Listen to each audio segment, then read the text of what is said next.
ভিতরেও এবং বাইরেও পরমাত্মা রূপে ও বিরাজমান।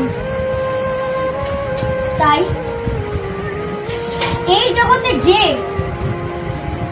যে স্বরূপে উপলব্ধি করে তিনি তার নিকট সেই ভাবে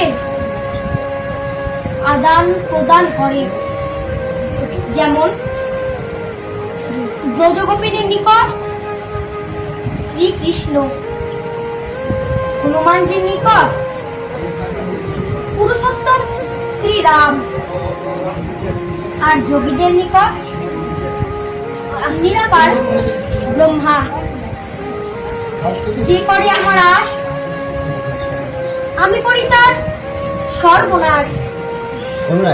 তবুও যদি না ছাড়ে আমার পাশ, আমি হই তার দাসেরও দাস।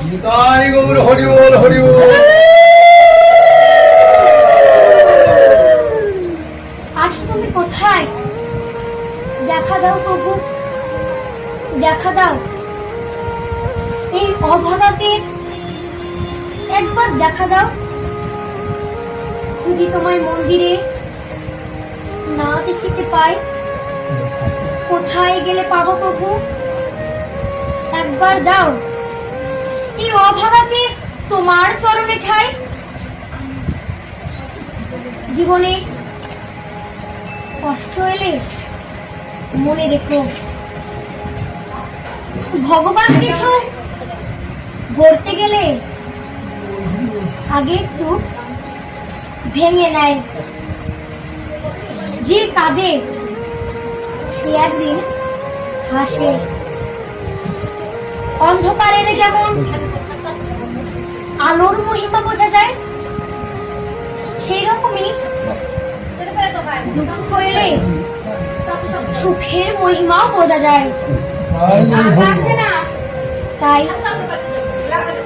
হাত জোর করে ভগবানের কাছে আমরা এই প্রার্থনাই করি, হে কেশব, তুমি সর্বদা আমার হৃদয়ে প্রকাশিত হও। হে গোবিন্দ, তুমি আমাকে দুঃখ কষ্ট সহ্য করার শক্তি দাও।